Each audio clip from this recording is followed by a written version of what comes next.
കഴിഞ്ഞ ദിവസമാണ് ഇസ്രായേൽ കൊലപ്പെടുത്തിയ ലബനനിലെ ഹിസ്ബുള്ള മേധാവി ഹസൻ നസ്രുള്ളയുടെയും അദ്ദേഹത്തിന്റെ പിൻഗാമി സൈഫുദ്ദീന്റെയും രക്തസാക്ഷിത്വത്തിനോടനുബന്ധിച്ച് അവരുടെ മരണാനന്തര ചടങ്ങുകൾ നടത്തിയത്. ഖബറടക്കമുള്ള കാര്യങ്ങൾ നടത്താൻ മാസങ്ങൾ വേണ്ടി വന്നു എന്നുള്ളതാണ് ഇതിലെ പ്രധാനപ്പെട്ട വസ്തുത എന്നുള്ളത്. എന്നാൽ ബെയ്റൂട്ടിലെ ആ സ്റ്റേഡിയത്തിൽ വൻ ജനക്കൂട്ടമാണ്, പതിനായിരങ്ങളാണ്, ലക്ഷക്കണക്കിന് ആളുകൾ എത്തി എന്നാണ് മനസ്സിലാക്കാൻ കഴിയുന്നത്. ഇസ്രായേലിനെയും അമേരിക്കയെയും വെല്ലുവിളിച്ചുകൊണ്ടുള്ള മുദ്രാവാക്യങ്ങളാണ് അവിടെ ഉയർന്നത്.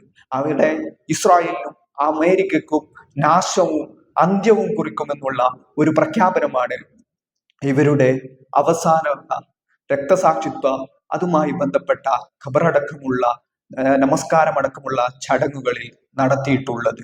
അതിന് പ്രധാനപ്പെട്ട ഒരു കാര്യം എന്നുള്ളത് ഈ മരണാനന്തര കർമ്മങ്ങളിൽ ഏറ്റവും പ്രധാനപ്പെട്ട ജനാസ നമസ്കാരത്തിന് നേതൃത്വം നൽകിയത് ഹൂത്തിയുടെ യമനിലെ അൻസാറുള്ളയുടെ മേധാവിയാണ് എന്നുള്ളതാണ് ഇതിലെ ഏറ്റവും പ്രധാനപ്പെട്ട ഒരു വസ്തുത എന്നുള്ളത്. അതുകൂടാതെ തന്നെ മറ്റൊരു സവിശേഷമായ കാര്യം എന്നുള്ളത് ഈ അവസാനപ്പെട്ട ജനാസ നമസ്കാരം അടക്കമുള്ള കാര്യങ്ങളിൽ ഈ ഒരു ഷിയ പിന്തുണയോടുകൂടി ഷിയ വിഭാഗത്തിന്റെ ഒരു പ്രധാനപ്പെട്ട സംഘടനയായ ഹിസ്ബുള്ളയുടെ ഈ ഹസൻ നസ്രുള്ളയുടെയും സൈഫുദ്ദീന്റെയും അവസാനപ്പെട്ട കർമ്മങ്ങൾക്ക് ഈ ഒരു ജനാസ നമസ്കാരത്തിൽ അടക്കമുള്ള കാര്യങ്ങൾക്ക് സുന്നി വിഭാഗത്തിലെ പ്രധാനപ്പെട്ട അവിടുത്തെ നേതാക്കളും പങ്കെടുത്തു എന്നുള്ളതാണ് ഏറ്റവും പ്രധാനപ്പെട്ട കാര്യം എന്നുള്ളത്. നമുക്ക് മനസ്സിലാക്കാൻ കഴിയുന്നത് പോലെ തന്നെ കഴിഞ്ഞ 2.5 പതിറ്റാണ്ടോളം ഹിസ്ബുള്ളയെ നയിച്ച 3 പതിറ്റാണ്ടോളം ഹിസ്ബുള്ളയെ നയിച്ച അവരുടെ ഏറ്റവും തന്ത്രപ്രധാനവും അവരുടെ ഏറ്റവും ശക്തനായ നേതൃത്വവുമായിരുന്നു ഷഹീദ് ഹസൻ നസ്രുള്ള എന്നുള്ളത്. അതുകൊണ്ട് തന്നെ ഹസൻ നസ്രുള്ളക്ക് ശേഷം ഹിസ്ബുള്ളയെ ഏത് രീതിയിലായിരിക്കും മുമ്പോട്ട് പോകുക എന്നുള്ള വലിയൊരു ചോദ്യചിഹ്നം അവിടെ ബാക്കിയായിരുന്നു. പക്ഷേ ഹസൻ നസ്രുള്ളയുടെ രക്തസാക്ഷിത്വത്തിന് ശേഷവും ഇസ്രായേലിനെതിരായ ചെറുത്തുനിൽപ്പുകളിൽ, ഇസ്രായേലിനെതിരായ പ്രതിരോധ പ്രവർത്തനങ്ങളിൽ ഒരു രീതിയിലുള്ള വിട്ടുവീഴ്ചകൾക്കും ഇടമില്ലാത്ത വിധം അതിശക്തമായ ചെറുത്തുനിൽപ്പുകൾ ലബനനിലെ ഹിസ്ബുള്ള തുടരുകയും ഇസ്രായേലുമായിട്ടുള്ള ഒരു വെടിനിർത്തൽ കരാറിന്റെ കാര്യങ്ങളിലേക്ക് ഇസ്രായേലിനെ കൊണ്ടുവരാൻ അവർക്ക് സാധിച്ചിട്ടുണ്ട്. അതുകൊണ്ട് തന്നെ ഹസൻ നസ്രുള്ളയോ സൈഫുദ്ദീനെയോ ഇല്ലാതാക്കിയാൽ ഹിസ്ബുള്ള ഇല്ലാതാവുമെന്നുള്ള ഇസ്രായേലി മിഥ്യാധാരണയാണ് ഒരിക്കൽ കൂടി തകർക്കപ്പെട്ടത്. അതുകൂടാതെ തന്നെ ഈ അവസാന കർമ്മങ്ങൾ നടക്കുന്ന ഈ ഒരു സ്റ്റേഡിയത്തിന് പുറത്ത്, ഈ സ്റ്റേഡിയത്തിന് മുകളിലൂടെ ഇസ്രായേലിന്റെ വിമാനങ്ങൾ പറന്നിരുന്നു, ഇസ്രായേലിന്റെ യുദ്ധവിമാനങ്ങൾ അടക്കം പറന്നിരുന്നു. പക്ഷേ അവിടെ ആ ചടങ്ങുകളിൽ എത്തുന്ന ഏതെങ്കിലും ആളുകൾ അവിടെ നിന്നും പിന്തിരിയാനോ അവിടെ നിന്നും മാറാനോ തയ്യാറായില്ല. അവർ ഇസ്രായേലിനെതിരെയുള്ള മുദ്രാവാക്യങ്ങളുമായിട്ട് അവിടെ നിലകൊണ്ടു എന്നുള്ളതാണ് ഇത് വ്യക്തമാക്കുന്നുള്ളത്.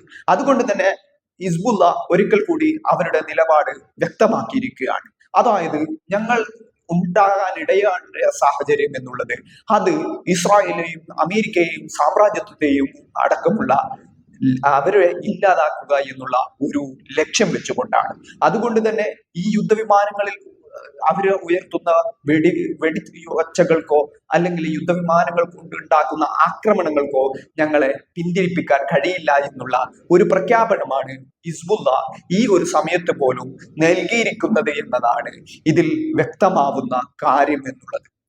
അതുകൂടാതെ തന്നെ കഴിഞ്ഞ 3 പതിറ്റാണ്ടോളം അവരെ നയിച്ച അവരുടെ ഏറ്റവും തന്ത്രപ്രധാനിയായ അവരുടെ ഏറ്റവും ശക്തമായ നേതൃത്വമായിരുന്ന ഹസൻ നസ്രുള്ളക്ക് അവർ ഔപചാരികമായി എല്ലാ രീതിയിലുള്ള പിന്തുണയോടുകൂടി എല്ലാ രീതിയിലുള്ള അവരുടെ പിന്തുണ പ്രഖ്യാപിക്കൽ കൂടിയായിരുന്നു ഈ അവസാന കർമ്മങ്ങൾ എന്നുള്ളത്. അവരുടെ ഷിയായി പാരമ്പര്യത്തെ സംബന്ധിച്ചിടത്തോളം അവരുടെ ഏറ്റവും പ്രധാനപ്പെട്ട ഒരു കാര്യമാണ് രക്തസാക്ഷികളെ വലിയ രീതിയിൽ ആഘോഷിക്കുകയും അവർക്ക് ഏറ്റവും വലിയ രീതിയിലുള്ള യാത്രയപ്പ് നൽകുകയും അവരുടെ ഖബർസ്ഥാനടക്കമുള്ള കാര്യങ്ങൾ വളരെ അവരുടെ ഏറ്റവും പ്രധാനപ്പെട്ട കേന്ദ്രങ്ങളുമായിട്ട് പിന്നീട് മാറാറുണ്ട്. അതുകൊണ്ട് തന്നെ ഇപ്പോൾ ഹസൻ നസ്രുള്ളയ്ക്കും അത്രയ്ക്കും ഒരു ജനകീയമായ ഒരു യാത്രയപ്പാണ് ഹിസ്ബുള്ളയും ലബനനും നൽകിയിരിക്കുന്നത് എന്നതാണ് ഇത് വ്യക്തമാക്കുന്നുള്ളത്. അതുകൊണ്ട് തന്നെ ഇറാന്റെ വലിയ പിന്തുണയോടുകൂടി പ്രവർത്തിക്കുന്ന ഒരു മിലിറ്റന്റ് ഗ്രൂപ്പായ അതിശക്തമായ, പ്രത്യേകിച്ചും വലിയ രീതിയിലുള്ള ഓപ്പറേഷനുകൾ ലോകത്ത് നടത്തി ലോകത്തിന്റെ വിവിധ ഭാഗങ്ങളിൽ യുദ്ധം ചെയ്ത് പരിചയമുള്ള ഒരു സംഘം എന്നുള്ള നിലയ്ക്ക് ഹിസ്ബുള്ള ഒരിക്കൽ കൂടി അവരുടെ നിലപാടുകൾ പ്രഖ്യാപിച്ചിരിക്കുകയാണ്. ഈ സൈഫുദ്ദീന്റെയും ഹസൻ നസ്രുള്ളയുടെയും രക്തത്തുള്ളികൾ വെറുതെയാവില്ല എന്നുള്ള ആ ഒരു പ്രഖ്യാപനമാണ് ഹിസ്ബുള്ള ഈ ഒരു പ്രഖ്യാപനത്തിലൂടെ അല്ലെങ്കിൽ ഈ ഒരു കാര്യത്തിലൂടെ ചെയ്തിരിക്കുന്നത് എന്നുള്ളതാണ് ഇതിന്റെ ഏറ്റവും പ്രധാനപ്പെട്ട വസ്തുത എന്നുള്ളത്.